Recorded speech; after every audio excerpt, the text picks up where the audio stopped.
अलीराजपुर के जनजातीय कार्य विभाग कार्यालय में करोड़ों रुपए के निर्माण कार्यों, तकनीकी स्वीकृतियों, टेंडरों, भुगतान एवं अन्य महत्वपूर्ण शासकीय अभिलेख खुले में पड़े मिलने के एक मामले ने तूल पकड़ लिया है। इस गंभीर प्रकरण को लेकर मध्य प्रदेश आदिवासी विकास परिषद के प्रदेश उपाध्यक्ष महेश पटेल रावत ने मुख्यमंत्री डॉक्टर मोहन यादव को विस्तृत शिकायत पत्र भेजकर स्वतंत्र उच्च स्तरीय जांच, दोषी अधिकारियों के विरुद्ध कड़ी कार्रवाई तथा सरकारी रिकॉर्ड की सुरक्षा सुनिश्चित करने की मांग की है। महेश पटेल ने अपने पत्र में कहा है कि विभाग के महत्वपूर्ण शासकीय अभिलेख सुरक्षित रिकॉर्ड कक्ष में रखे जाने की बजाय खुले खंडहर में बिखरे हुए पाए गए। ये न केवल सरकारी रिकॉर्ड की सुरक्षा में गंभीर लापरवाही है, बल्कि करोड़ों रुपए के सार्वजनिक धन से जुड़े दस्तावेजों के साथ संभावित छेड़छाड़, उन्हें गायब करने अथवा नष्ट करने की आशंका भी उत्पन्न करता है। उन्होंने आरोप लगाया है कि जैसे ही ये मामला मीडिया के माध्यम से सामने आया, संबंधित अधिकारियों एवं कर्मचारियों द्वारा दस्तावेजों को आनन फानन में समेटने का प्रयास किया गया, जिससे पूरे घटनाक्रम पर गंभीर सवाल खड़े हो गए हैं। महेश पटेल ने मुख्यमंत्री के समक्ष 15 गंभीर प्रश्न भी रखे। उन्होंने पूछा कि करोड़ों रुपए के निर्माण कार्यों, तकनीकी स्वीकृतियों, टेंडरों एवं विभागीय आदेशों से जुड़े गोपनीय दस्तावेज खुले खंडहर में कैसे पहुंचे और इसके लिए जिम्मेदार कौन है? रिकॉर्ड रूम होने के बावजूद दस्तावेज खुले में फेंकने की अनुमति किसने दी? और क्या इस मामले में केवल कनिष्ठ कर्मचारियों पर कार्यवाही होगी या सहायक आयुक्त, रिकॉर्ड शाखा प्रभारी एवं अन्य जिम्मेदार अधिकारियों के विरुद्ध भी FIR दर्ज होगी? उन्होंने ये भी पूछा कि खुले में मिले दस्तावेजों में क्या निर्माण कार्य, भुगतान, टेंडर और वित्तीय स्वीकृतियों से जुड़े संवेदनशील रिकॉर्ड शामिल है? पिछले 5 वर्षों में विभाग ने कितने सरकारी रिकॉर्ड नष्ट किए और क्या प्रत्येक मामले में वैधानिक प्रक्रिया का पालन किया गया? यदि इन दस्तावेजों का दुरुपयोग हुआ या कोई अभिलेख गायब पाया गया तो उसकी कानूनी जिम्मेदारी किसकी होगी? क्या विभाग ये प्रमाणित कर सकता है कि खुले में मिले सभी दस्तावेज सुरक्षित हैं और कोई भी रिकॉर्ड गायब या नष्ट नहीं हुआ है? दरअसल आपको बता दें, यदि इस लापरवाही से शासन अथवा सार्वजनिक धन को वित्तीय नुकसान हुआ तो उसकी भरपाई किससे की जाएगी तथा क्या दोषी अधिकारियों के नाम और उनके विरुद्ध की गई कार्रवाई जनता के सामने लाई जाएगी? जनजाति विभाग द्वारा मैंने कुछ दिन पहले देखा था कि करोड़ों रुपए का कार्यों की तकनीकी स्वीकृति के टेंडर के जो आदेश के जो गोपनीय सरकारी दस्तावेज होते हैं, उसमें एक खंडर में पड़े हुए थे।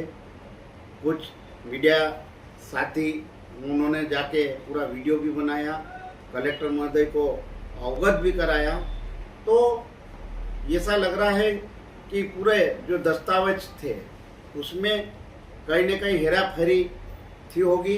तो उसकी पूरे देश में भी चल रहा है, चाहे राम मंदिर का हो, चाहे दूसरा भी हो। मतलब ये जनजाति या सहायक आयुक्त द्वारा जो कि करोड़ों के घोटाले की ऐसी आशंका है, चाहे चाहे हॉस्टलों का हो, चाहे बिल्डिंग के है, ये मैंने देखा है। तो मैंने मुख्यमंत्री जी को भी शिकायत की है,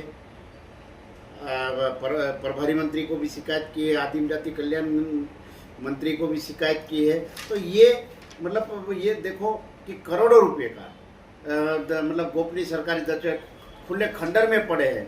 तो क्या सहायक आयुक्त तो क्या नींद में सोया हुआ था क्या? ये दस्तावेज इतने महत्व थे। ये पूरे मेरे बिंदु है, आपको मैं दे रहा हूँ। ये पूरे करीब ये 15 बिंदु है। तो 15 बिंदु अगर कलेक्टर मैडम या मुख्यमंत्री इसकी जांच होना चाहिए। अगर ये कलेक्टर मैडम द्वारा जांच नहीं किया गया तो 23 जुलाई को मुख्यमंत्री चंद्रशेखर आजाद आने की संभावना है। वहाँ पे सभी हमारे आदिवासी समाज के और कांग्रेस सभी मिलकर मुख्यमंत्री के सामने इसकी जांच की मांग करेंगे। अगर नहीं हुई तो वहीं पे हम धरने पे बैठ के इसका पुरजोर विरोध कराएंगे। और अभी हम ये शिकायत भी मैं कर रहा हूँ माननीय मुख्यमंत्री महोदय को, और ये पूरी कटिंग के साथ जो कि वहाँ पे मीडियाकर्मी पहुँचे और तत्काल कलेक्टर मैडम को भी संज्ञान में लाया गया। लेकिन वो कागज जलाने की कोशिश कर रहे होंगे। तो ये उसकी जांच होनी चाहिए और दोषी अधिकारियों के खिलाफ, चाहे सहायक आयुक्त हो, चाहे बाबू हो, ये जो खंडर में जो कागज एक टेंडर प्रक्रिया की ऐसे कागज अगर ये हो जाएंगे तो घोटाले की जांच ही नहीं कर पाएंगे। जैसे राम मंदिर का जो हुआ है या कई कई जगह ऐसा हो रहा है, तो ये इसकी जांच होना चाहिए। अगर इसका जांच नहीं हुई तो 23 जुलाई को मुख्यमंत्री जी आ रहे हैं, इसके पहले हम महा आंदोलन करेंगे ताकि आने वाले समय में अधिकारियों को, जो कि एक अलीराजपुर में लूट मचा रखा है, एक तरफ से गरीब बच्चों को कि हम ये दे रहे, लेकिन सहायक आयुक्त द्वारा हर एक हॉस्टलों में मतलब वो उगाई की जा रही है हॉस्टल वार्डनों से।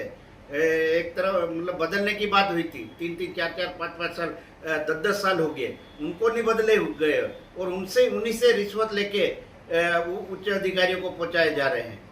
चाहे यहाँ के मंत्री हो, चाहे यहाँ के सांसद है, कोई ध्यान नहीं दे रहा है। उसका हम 20 तारीख को विधानसभा में भी इसका मुद्दा उठाएंगे। इसकी जांच गंभीरता से लेना चाहिए, जो कि इतना बड़ा मुद्दा है। मतलब जो टेंडर का मतलब करोड़ों रुपए का जो निर्माण तकनीकी स्वीकृति के टेंडरों का मतलब विभागीय आदेश गोपनीय सरकारी दस्तावेज है, तो उसको खुले में फेंकना एक मतलब एक तरह से भ्रष्टाचार का ही पोल खुल रही है।